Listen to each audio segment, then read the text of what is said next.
Good evening, my dearest Tams. As of late, there's been a convergence of thoughts, one regarding a conversation that we had had early on in our visits regarding pacifism. That coupled with something that you've shared with me a few times now, that really has made a wonderful impact upon me, was the importance of not allowing any violent thought or content into your home. So with that in mind, I've been thinking of what might be a nice next book to read to you, something with short chapters, but something that talks about peace and something that talks about not allowing violence into our lives, into our homes. And I'd come across a book that was put out by a magazine called Yes, which I really like. It's a very positive, progressive, and social justice oriented magazine. And this is an anthology of stories by some authors I've heard of and some I've never heard of before. But it's called Making Peace, Healing a Violent World. And I'd like to start reading from the book this evening to you. First I'll read the introduction, and then perhaps if this is something you find intriguing enough, I will continue to read to you.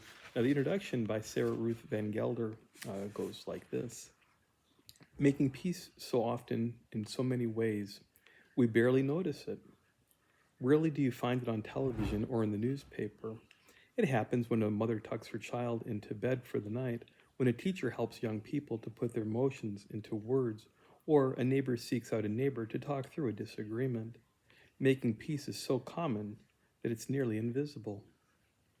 What does make headlines is violence. It's not surprising that this is so. Violence is shocking, and people want to understand it. But with so much violence on television, in movies, and in video games, many of us succumb to to what communication scholar George Gebner calls the mean world syndrome. This syndrome results from being bombarded with stories about selfishness, violence, and dishonesty. Our fears and distrust grow stronger, while our esteem for others weakens, and the world seems predominantly a mean and violent place. The mean world syndrome is, of course, self fulfilling. The meaner the world, the more you have to keep yourself and your family protected from it, and the less you'll get to know your neighbors, especially those who look, talk, or act differently than you.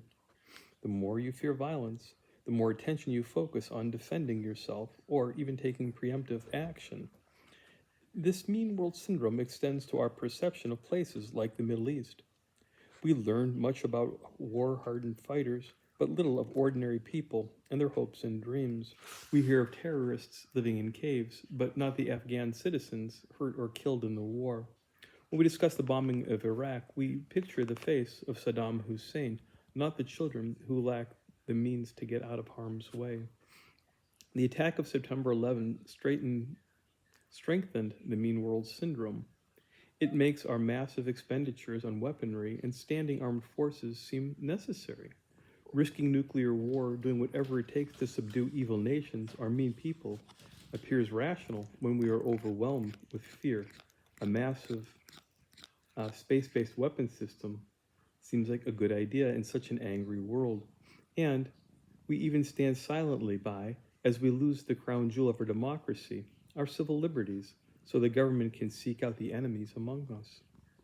Like many people, we at Yes Magazine and the Positive Futures Network have been struggling with how to respond to these times of fears and violence. This book contains articles from back issues of Yes, suggesting creative and compassionate alternatives. Making peace is far too important to be left to political leaders. These articles come from a prison inmate, a Buddhist, Christian, and Muslim scholars, a diplomat, a seasoned activist, a farmer. Here you'll find news of peace breaking out in Sri Lanka, why ethnic violence didn't take off in Macedonia, the Americans who broke the embargo to bring life saving water purification equipment to Iraq, and other stories of courageous people making peace.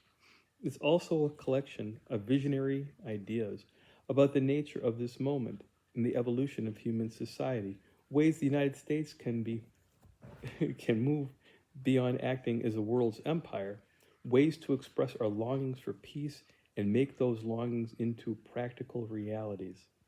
Holding out for peace is not naive. There are real reasons to be fearful.